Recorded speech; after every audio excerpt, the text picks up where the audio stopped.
brothers that tell us that education isn't needed or that we shouldn't go to university, they think that all of us who are going to go to university are going to be raging feminists and we're going to come out not wanting any kids, not wanting to get married. Okay, she has a degree in I don't know, business administration or some kind of management role or something. Okay.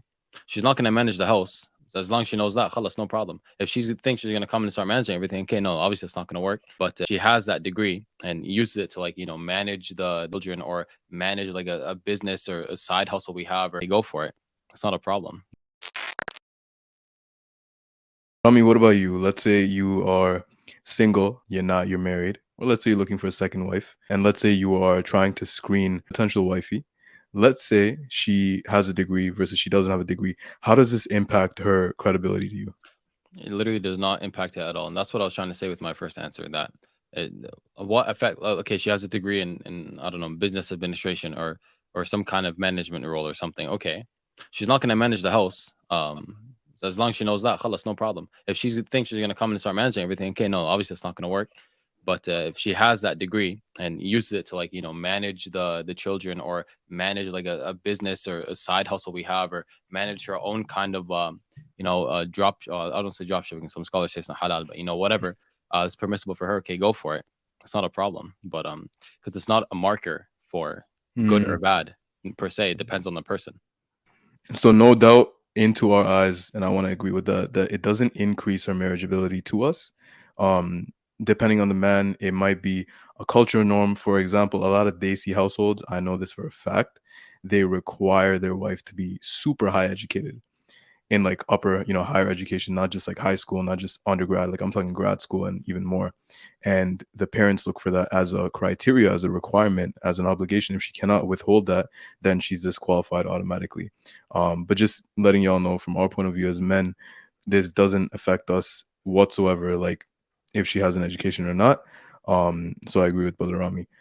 I think that the brothers that tell us that education isn't needed or that we shouldn't go to university, I think they come from a certain perspective of that they think that all of us who are going to go to university are going to be raging feminists and we're going to come out not wanting any kids, not wanting to get married, et cetera, because of they cherry pick these situations where that does happen.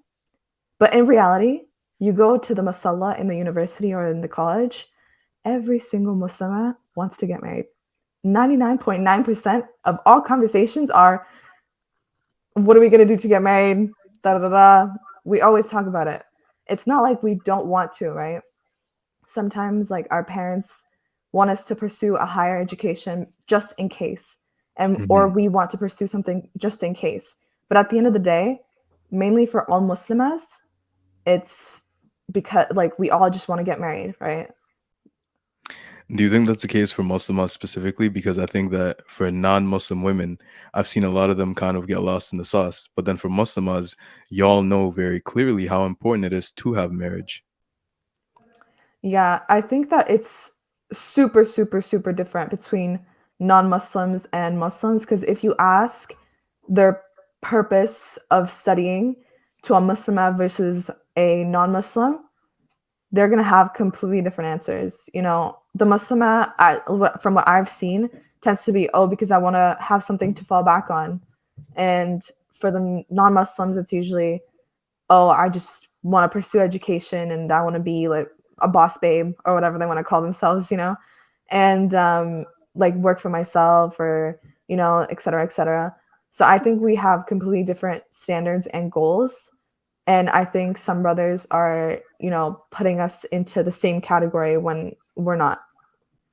Okay, that was very well put. So my first question today is going to be, what are your thoughts about a man's perspective on a woman's marriageability, we can call it, based on her education? So do you think that it increases her chances of being a suitable candidate to a man, the average man, obviously all else being equal? Do you think it decreases it, or do you think it has like no impact?